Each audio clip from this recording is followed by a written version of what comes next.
Monsieur l'entraîneur, premièrement, félicitations pour Merci. cette victoire. Comment a été le match? Votre analyse à propos de ce match?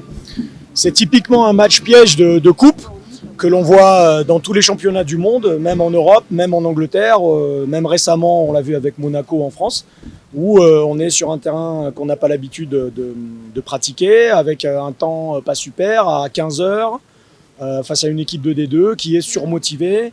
Et en plus, pour ajouter à ça, on a eu 2 derniers jours un peu difficiles. Donc c'était un match piège où le temps joue pour l'équipe qui est plus petite. Et tant qu'on n'a pas marqué le premier but, ils y croient et c'est compliqué. Voilà. Donc on a bien fait le taf aujourd'hui, c'était très sérieux, donc je suis très content.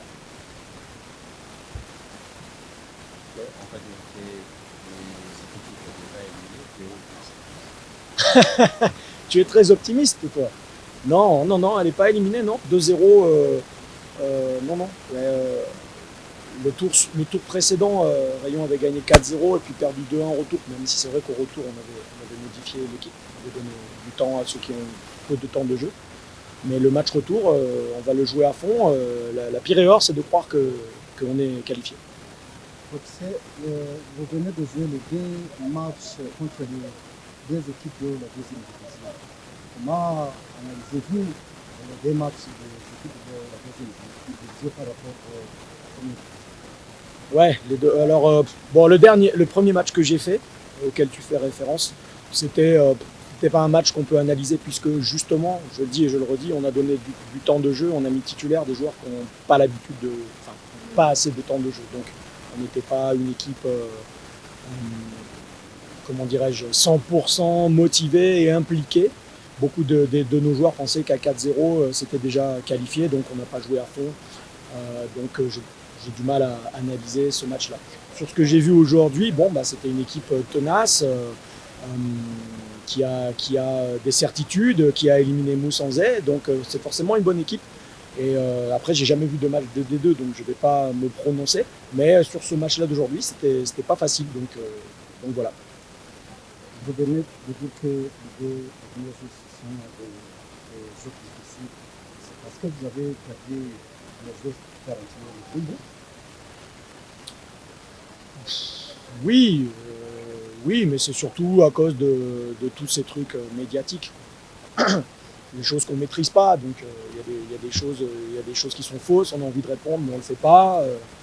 Et voilà, c'est gonflant. Et puis on lit des trucs qui sont pas bien, comme quoi, tiens, maintenant la saison de Rayon elle est terminée. Et ça, c'est pas connaître le football et c'est manquer de respect au club, aux joueurs et puis aussi au travail du staff. Donc voilà, tout ça, c'est un peu, ça peut rester dans la tête et ils vont montrer aujourd'hui que voilà, c'était maintenant du passé.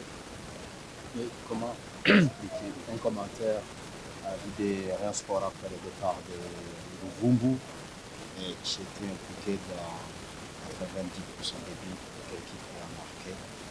C'est pas une équipe modifiée, affaiblie. Bon, je ne sais pas s'il était dans 90% des buts, il en a marqué pas mal. C'est vrai que c'était un excellent tireur de coup franc. C'est un excellent tireur de coup franc, donc ça débloque des situations, bien sûr. Il me semble qu'il a été élu meilleur joueur du championnat l'an dernier.